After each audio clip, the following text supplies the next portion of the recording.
प्रिय छात्रों, आज के व्याख्यान में आपका स्वागत है। आज मैं आपको आश्रम व्यवस्था के विषय में बताने जा रही हूँ। प्राचीन समय में जिस तरह समाज 4 वर्णों में विभाजित था, उसी तरह मनुष्य का जीवन 4 आश्रमों में विभाजित था।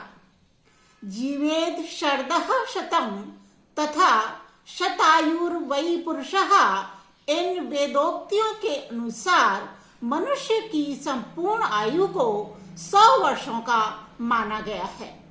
इन 100 वर्षों को जीवन की विभिन्न अवस्थाओं को ध्यान में रखकर 4 भागों में विभक्त किया गया है। प्रथम 25 वर्ष ब्रह्मचार्याश्रम, द्वितीय 25 वर्ष गृहस्थाश्रम, तृतीय 25 वर्ष वानप्रस्थाश्रम, चतुर्थ 25 वर्ष संन्यास आश्रम। इन चारों आश्रमों में वेद संहिता, ब्राह्मण ग्रंथ, आरण्यक और उपनिषदों के ज्ञान का प्रयोग विहित माना गया है। तो पहला आश्रम है हमारा ब्रह्मचार्य आश्रम। इस आश्रम का आरंभ उपनयन संस्कार से होता है। इस आश्रम में 8 वर्ष की आयु में बालक स्वतंत्र रूप से गुरु के पास रहकर विद्या अध्ययन के योग्य हो जाता है। उपनयन संस्कार के समय गुरु विद्यार्थी को नित्य नैमित्तिक यज्ञ, संध्या उपासना आदि कर्म तथा ब्रह्मचर्य पालन के नियमों का उपदेश देता है। इस समय ब्रह्मचारी को 4 व्रत ग्रहण करने होते हैं। पहला है विचार तथा कर्म से दृढ़ता के साथ ब्रह्मचर्य का पालन करना। दूसरा है भोजन वस्त्र आदि में सादगी रखना। तीसरा है गुरुजनों की आज्ञा का पूर्णतः पालन करना। और चौथा है विद्या का विधिवत ग्रहण करना। अपनी जो इंद्रियां हैं उनको वश में रखना ब्रह्मचारी के लिए आवश्यक माना गया है। ब्रह्मचारी को सबके साथ समुचित व्यवहार करना चाहिए। ब्रह्मचारी के लिए विधान है कि वह किसी भी प्राणी की हिंसा ना करे। काम, क्रोध, लोभ, गीत, नृत्य, वाद्य आदि से दूर रहे। जुआ ना खेले, झूठ ना बोले, सूर्योदय से पूर्व शैया का त्याग कर दे। दूसरा आश्रम है गृहस्थाश्रम। जब ब्रह्मचारी गुरुकुल से समावर्तन संस्कार के बाद घर लौटता है तो वह गृहस्थ आश्रम का प्रारंभ करता है। विवाह के पश्चात ब्रह्मचारी गृहस्थ आश्रम में प्रवेश करता है। विवाह का उद्देश्य है संतानोत्पत्ति एवं मातृ ऋण तथा पितृ ऋण से मुक्ति। गृहस्थ जीवन में संस्कारों तथा यज्ञों का विशेष महत्व माना गया है।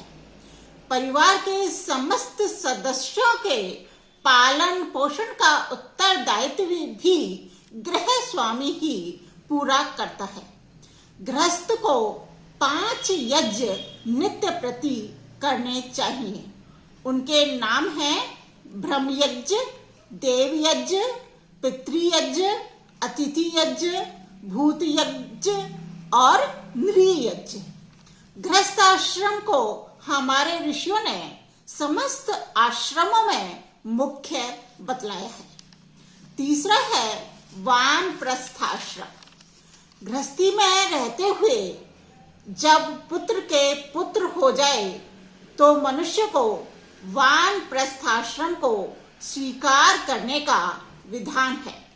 वानप्रस्थी व्यक्ति समाज तथा राष्ट्र की निस्वार्थ सेवा में संलग्न रहता है।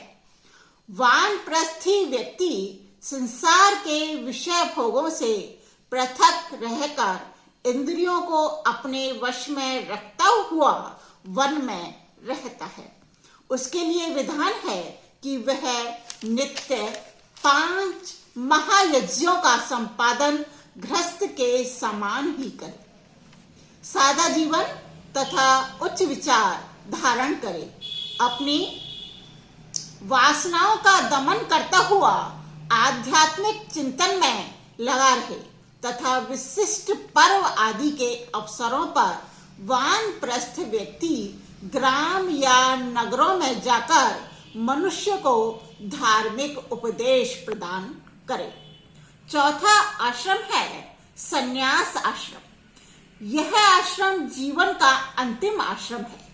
सन्यासी का परम कर्तव्य है कि वह अपनी वाणी तथा अपने मन को अधर्म से रोके तथा ज्ञान एवं अध्यात्म की तरफ अपना मन लगावे।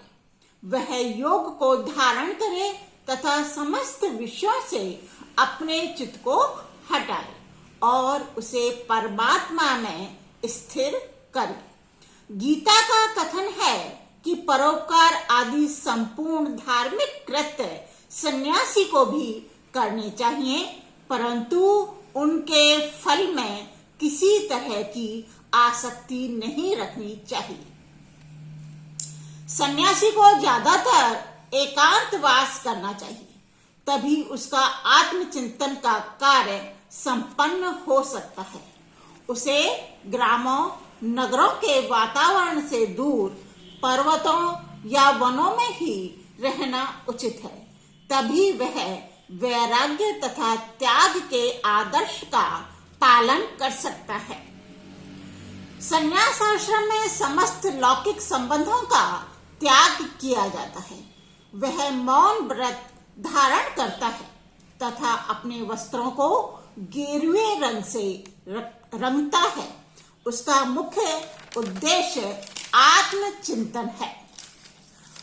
अब आश्रम व्यवस्था का महत्व क्या है, ये मैं आपको बता रही हूं। आर्यों ने जीवन के लक्ष्य की दृष्टि से जीवन को 4 भागों में बांटा था। मानव जीवन का लक्ष्य है धर्म, अर्थ, काम और मोक्ष की उपलब्धि। आश्रम व्यवस्था एक प्रकार से मनुष्य के आधिदैविक, आधि भौतिक तथा आध्यात्मिक विकास के क्रमिक सोपान है। यद्यपि वर्तमान युग में यह व्यवस्था ढीली पड़ गई है, किंतु सार रूप में लुप्त नहीं हुई है। अब भी प्रत्येक हिंदू के जीवन का प्रारंभिक भाग विद्योपार्जन में तथा उसके बाद गृहस्थ जीवन के भोग में व्यतीत होता है। आश्रम व्यवस्था ने मानव जीवन में संतुलन स्थापित कर लोक एवं परलोक की साधना का मार्ग प्रशस्त किया है।